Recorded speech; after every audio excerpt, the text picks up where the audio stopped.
Hello guys, तो 2 topic हमने कर लिए थे और तीसरा टॉपिक है उसके बाद में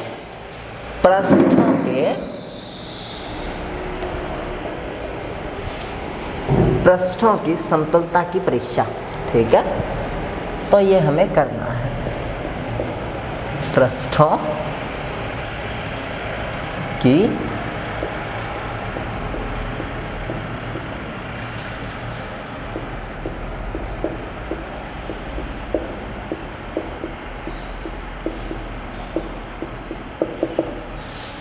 समतलता की परीक्षा। तो चलिए इसको देखते हैं। देखिए, जो आप ये 2 प्लेटें ले रहे हो, ठीक है, जैसे आप एक प्लेट ये ले रहे हो और एक प्लेट ये ले रहे हो। अब इस चीज़ की भी देखो, कोई गारंटी नहीं है कि ये वाले पृष्ठ है ये बिल्कुल समतल हो और ये पृष्ठ है ये बिल्कुल समतल हो। क्या पता बनने टाइम इसमें इतनी मतलब थोड़ी सी इसमें असममिति आ गई हो जो कि एकदम नंगी आंखों से नहीं देखी जा रही हो। ठीक है, तो अगर ऐसा हो गया हो तो उस कंडीशन में आपका क्या है, व्यतिकरण प्रतिरूप है वो ढंग से प्राप्त नहीं होगा। ठीक है, तो फिर करें क्या? देखिए, इसके लिए एक इलाज है। इसके लिए इलाज ये है कि आप ये जो 2 पट्टिकाएँ हैं, एक ये पट्टिका, मान लो ये पृष्ठ है वो थोड़ा ऊबड़ खाबड़ बन गया, तो आप एक काम करो, ये जो पृष्ठ है इसके नीचे एक ऐसा पृष्ठ रखो जो आपके हिसाब से पूरी तरह समतल हो, जिसे आपने बिल्कुल जांचा परखा हो पहले कभी, और वो पृष्ठ बिल्कुल क्या हो, समतल हो, ऐसे। तो अगर ऐसा होगा तो फिर ये इतनी जगह है इसमें हवा भर जाएगी बीच में, क्योंकि देखिए एक पृष्ठ बिल्कुल समतल है, उसके ऊपर आप एक ऊबड़ खाबड़ पृष्ठ लिख रहे हो, तो बीच में जो एरिया है वो हवा कवर कर लेगी। तो इतने एरिया में हवा की पतली फिल्म बन जाएगी और सीधी सी बात है, ये फिल्म है ये बिल्कुल सरल रेखीय फिल्म ना होके, जैसे अगर 2 आप समतल पट्टिकाओं के बीच ऊपर पट्टिका रखते हो तो या तो बीच में हवा की फिल्म बनेगी नहीं, और अगर बनेगी तो बिल्कुल समतल फिल्म बनेगी हवा की। ठीक है, और उससे जो फ्रिंजें बनेगी, कल को अगर इस पे लाइट गिरेगी, व्यतिकरण होगा, तो कल को अगर कोई समतल पट्टिका से जो फ्रिंजें बनेगी, हवा की समतल पट्टिका जो बीच में बनी है उससे जो फ्रिंजें बनेगी वो 110% कैसी होगी, सरल रेखीय होगी। लेकिन अगर ये ऊबड़ खाबड़ है, अगर ये वृत्तीय है, अवतलाकार है, तो इससे बनने वाली फ्रिंजें भी कैसी होगी, उतलाकार, अवतलाकार, गोलीय, ऐसी इससे फ्रिंजें होगी। ठीक है, तो आई होप ये आपको समझ में आया होगा। तो फिर सीधा सा मतलब मेरी बात का ये निकलता है कि अगर आपको पृष्ठों की समतलता की परीक्षा करनी है तो जिस पृष्ठ का आपको परीक्षण करना है उसके ऊपर आप एक समतल पट्टिका रखिए। वो आप जब उसके ऊपर समतल पट्टिका रखोगे तो वो समतल पट्टिका रखने से जो उसके ऊपर मतलब बीच में हवा भरेगी और हवा की एक उतलाकार, अवतलाकार या समतल पृष्ठ बनेगा। और अगर ऐसा कोई पृष्ठ बनेगा तो उस कंडीशन में उससे जो फ्रिंजें बनेगी वो रेखीय नहीं होगी, और फ्रिंजें बड़ी बनेगी तो आप देखते ही पता लगा लोगे भाई ये फ्रिंजें तो वो नहीं है, सरल रेखीय नहीं है, तो उससे आपको पता चल जाएगा कि ये पृष्ठ भी आपका समतल नहीं है। तो ये एक छोटा सा था पृष्ठों की समतलता के लिए परीक्षण। आई होप गाइज आपको ये परीक्षण समझ में आया होगा। ठीक है, चलिए आगे देखते हैं।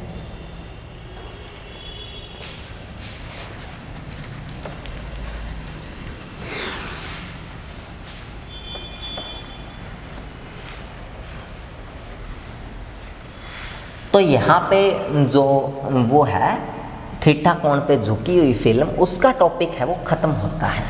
वैसे ओवर होता है टॉपिक, लेकिन ये टॉपिक आगे काम आएगा वेरियस फील्ड्स में, तो आपको उसके मेन रिजल्ट्स याद रखने हैं इस टॉपिक के। ठीक है, नेक्स्ट टॉपिक है न्यूटन रिंग्स या न्यूटन वलय। न्यूटन रिंग्स या गाइस न्यूटन वल्य। तो ये टॉपिक भी थोड़ा देख लो। चलो देखते हैं इसको। देखो ये टॉपिक मैं आपको बताता हूँ। सबसे पहले तो न्यूटन वल्य क्या होता है।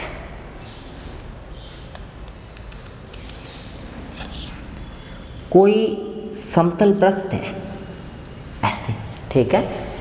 इस समतल पृष्ठ के ऊपर आप कोई उत्तल लेंस रख दो। उत्तल लेंस रख दो, उत्तल लेंस का आधा पार्ट रख दो। पूरा उत्तल लेंस ऐसे होता है, इसका इतना पार्ट रख दो और इतने पार्ट को, इसका एक पृष्ठ उत्तल है तो एक पृष्ठ तो उत्तल, एक पृष्ठ समतल है तो समतल, तो इसको समतल उत्तल या वो कर दो, आप मिला दो इनको, समतल उत्तल लेंस बोलते हैं। तो ऐसा इसके ऊपर आप एक लेंस रख दो, ठीक है। इस कंडीशन में जब आप इसके ऊपर ऐसा लेंस रखोगे तो बीच में ये वाला जो एरिया है, यहाँ पर हवा भर जाएगी और यहाँ पर जो हवा आप 3D में देखोगे तो ये कुछ वर्ताकार से ऐसे सेगमेंट बनाएगी यहाँ हवा, वलयाकार। देखिए अगर पीछे बीच में भी कोई सर्कल होता है, दूर भी कोई पूरा ऐसे देखो, यहाँ तक दूर भी पूरा कोई सर्कल होता है, तो बीच में जो एरिया है वो वलय कहलाता है। तो बीच में यहाँ पर कुछ एरिया हवा कवर कर लेगी और हवा की यहाँ पर पतली फिल्म बन जाएगी। तो अगर आप एक समतल पृष्ठ है उसके ऊपर अगर कोई ऐसा लेंस रख देते हो तो ये इतना एरिया जो यहाँ का एरिया है ये हवा कवर कर लेती है और इस एरिया में कोई भी प्रकाश स्रोत है, जैसे कोई प्रकाश स्रोत है S, ठीक है। तो इस प्रकाश स्रोत से जो किरणें चलती है, इस प्रकाश स्रोत से जो किरणें चलती है उन किरणों को आप कहीं पे टकरवा के यहाँ पर व्यतिकरण करवा दो, ठीक है।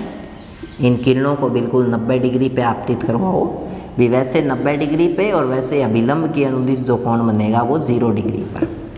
तो आप अभिलंब के अनुदिश इस किरणों को यहाँ पर स्ट्राइक करवाओ और इससे यहाँ पर कुछ ऐसे वलय प्राप्त होते हैं व्यतिकरण के दौरान, और इन वलयों को क्या कहते हैं? इन वलयों को कहते हैं न्यूटन वलय। ऐसे वलय वाली फ्रिंजें प्राप्त होती है, जैसे यहाँ पर बीच में काला एरिया, फिर ये इतना चमकीला एरिया, फिर इतना सा दोबारा काला एरिया, फिर चमकीला एरिया। तो ऐसे फ्रिंजें प्राप्त होती है और ये जो ऐसे पूरा एक वलयाकार फ्रिंजें प्राप्त होती है, इन वलयों को कहते हैं न्यूटन वलय। रिपीट करूं दोबारा?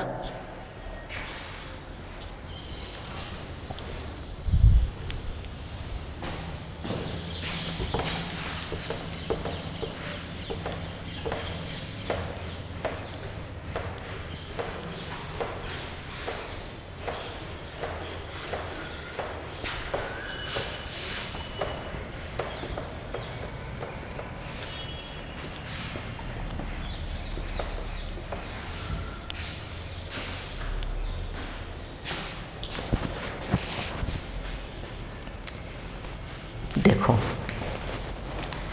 कोई प्लेन सरफेस है, ठीक है। उस प्लेन सरफेस के ऊपर आपने कोई समतल उत्तल है वो लेंस रख दिया। आपने कोई समतल उत्तल लेंस रख दिया, ठीक है। अब आप क्या करते हो, कोई S प्रकाश स्रोत है, ये कोई S प्रकाश स्रोत है, इस S प्रकाश स्रोत से इस पे किरणें गिराते हो। अब देखिए, इस पे किरणें अगर सीधी गिराओगे तब तो वो अभिलंब के साथ कुछ ना कुछ कोण बनाएगी, थीटा। ऐसे मान लो यहाँ से किरण आई तो वो अभिलंब पे कितना एंगल बनाएगी? थीटा। आपतन कोण होगा, लेकिन हमें तो अभिलंब के अनुदिश ही किरणें लानी है, यानी हमें अभिलंब के साथ कोण कितना रखना है किरणों का? 0 डिग्री।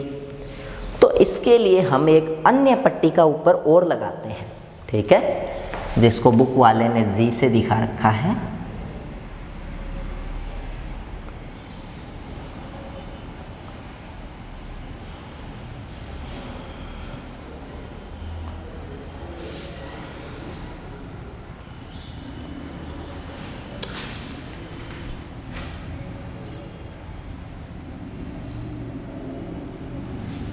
यहाँ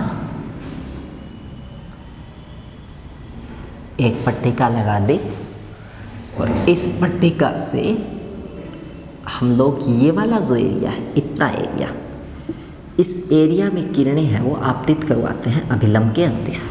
ठीक है, ऐसे हम यहाँ पर भी किरणें आपतित करवाते हैं इस एरिया में अभिलंब के अनुदिश। अब ऐसे ही डैश डैश करके अभिलंब होगा, ऐसे ही किरण आ रही है तो एंगल कितना होगा, एंगल होगा 0 डिग्री।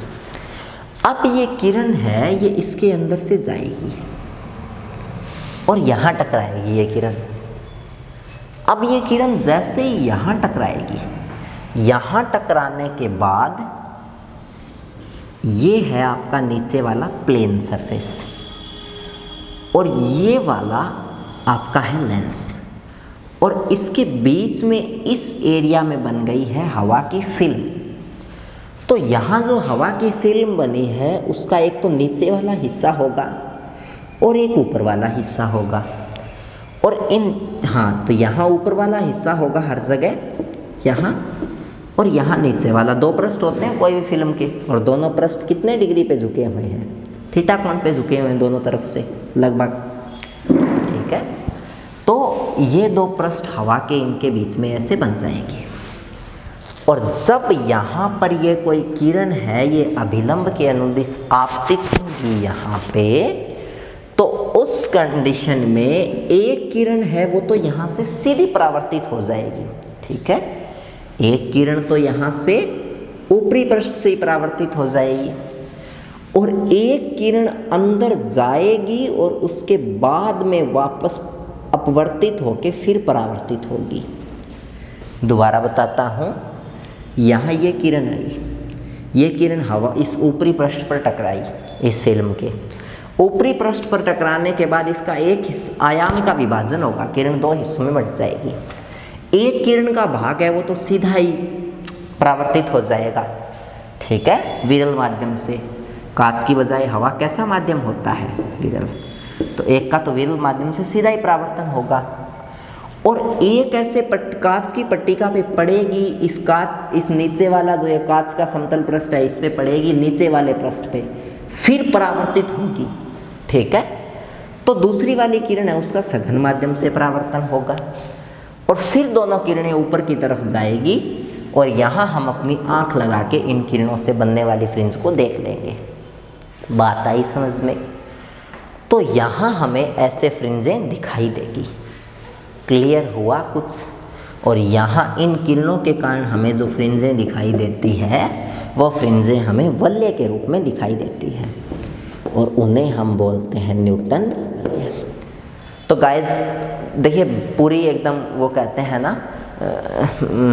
अब मुझे नाम याद नहीं आ रहा, मतलब पूरा एकदम वो होता है ना, पूरी एकदम माइंड से बताया आपको। तो इससे अब आप रिपीट करके देखना, आपको पता चल जाएगा क्या होते हैं न्यूटन वलय।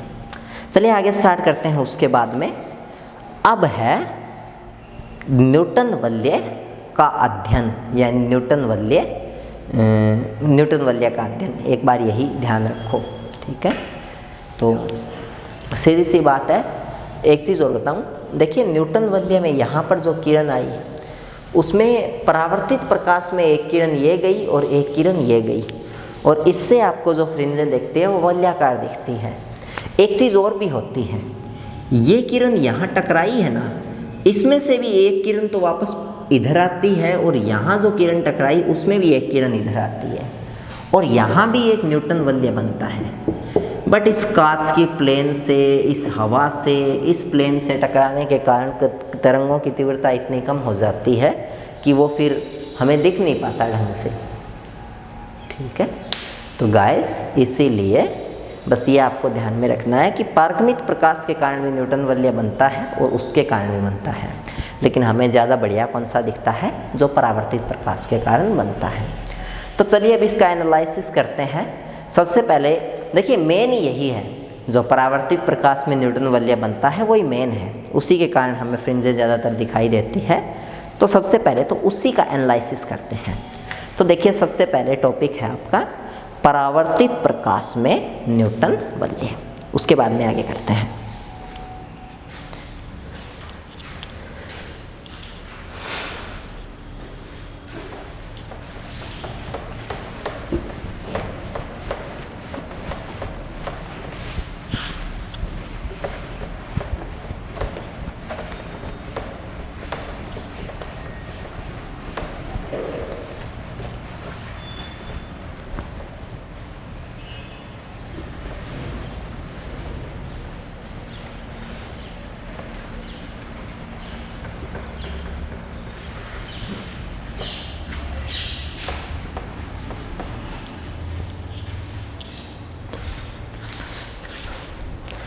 तो देखो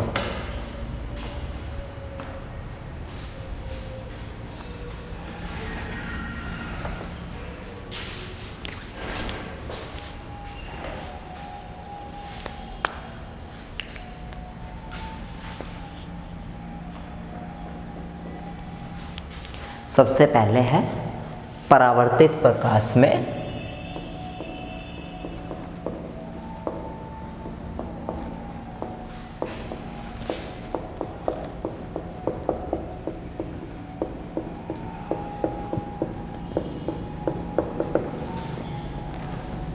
न्यूटन वलय, इसका एनालिसिस करते हैं और फिर आगे देखते हैं।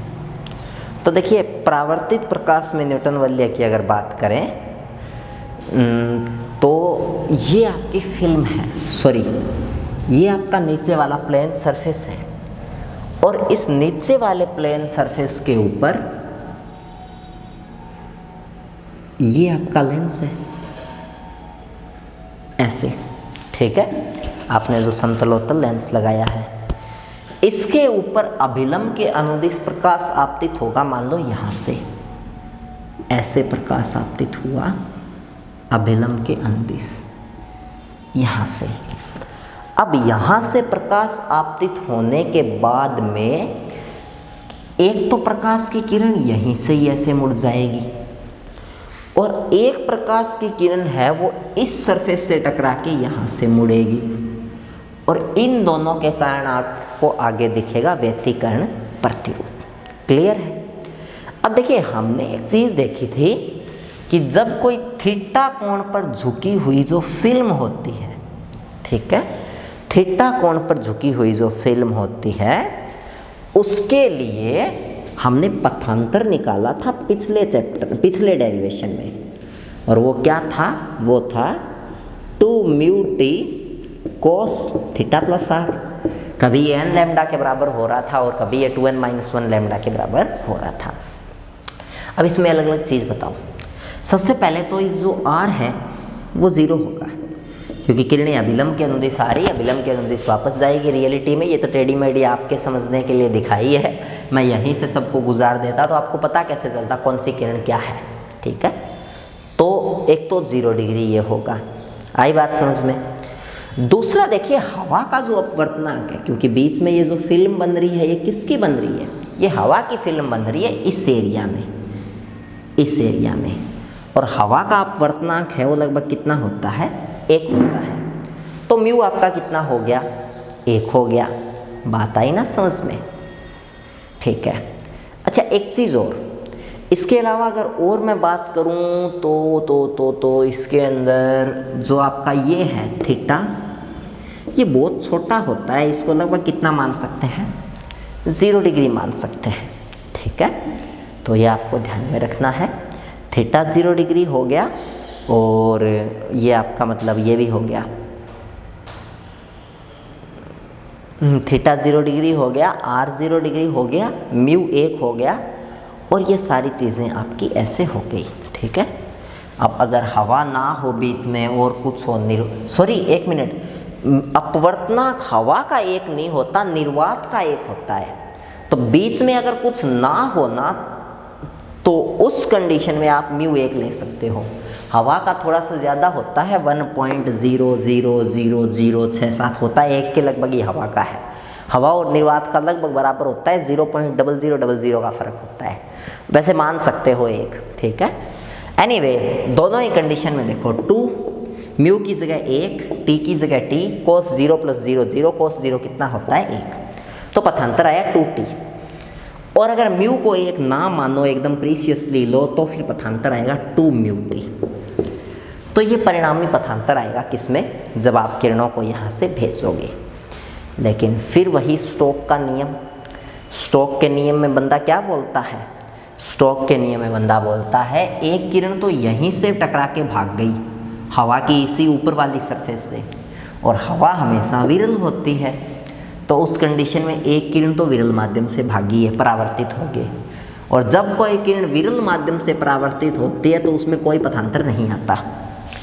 और एक किरण है वो कांच से टकरा के भागी है, यहाँ तक आई और फिर इस कांच की प्लेट से टकरा के गई, और स्टोक ने बोला था कि अगर कोई कांच से टकराए, सघन माध्यम से टकराए, तो उसमें कितना पथांतर आता है, λ/2।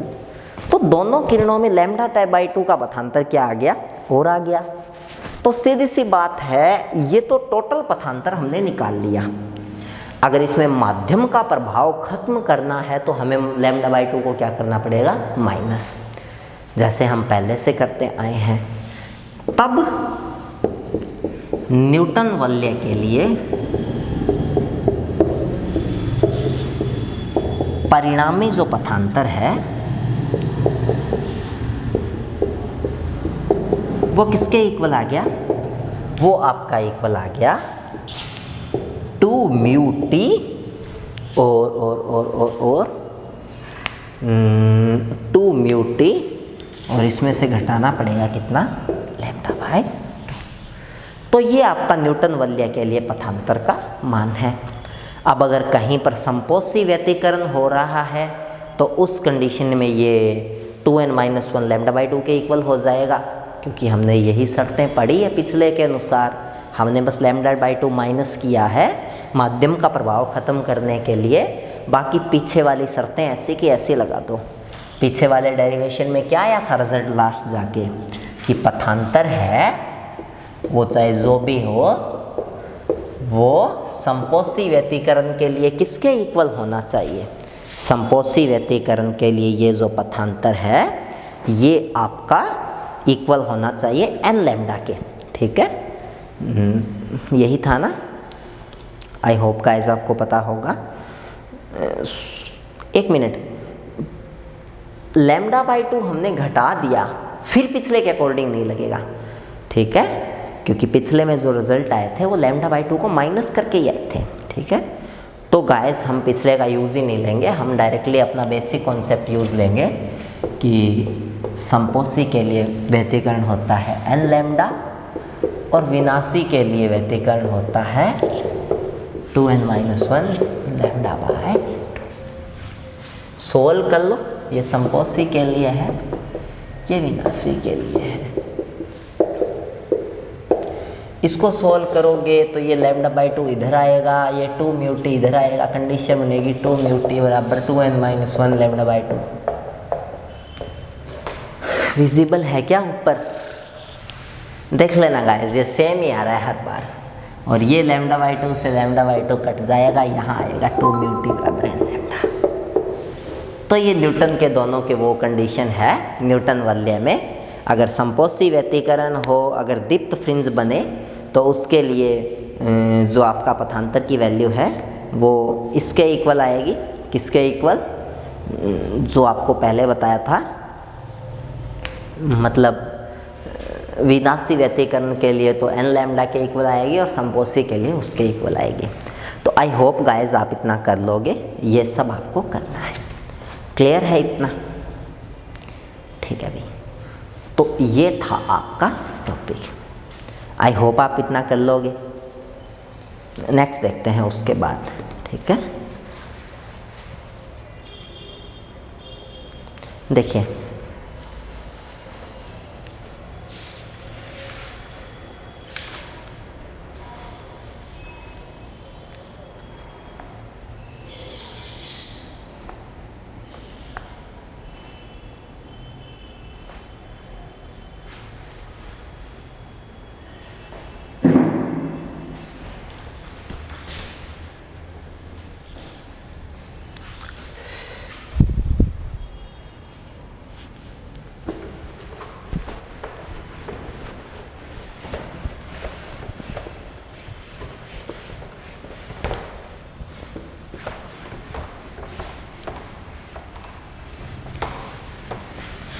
चलो एक काम करते हैं, ये टॉपिक इस वीडियो में तो होगा नहीं क्योंकि आगे डायमीटर निकालने हैं गोलों के, तो आगे में ही करते हैं उसको, ठीक है, क्योंकि पूरा डेरिवेशन है वो इसमें कंप्लीट नहीं होगा। Bye bye, take care.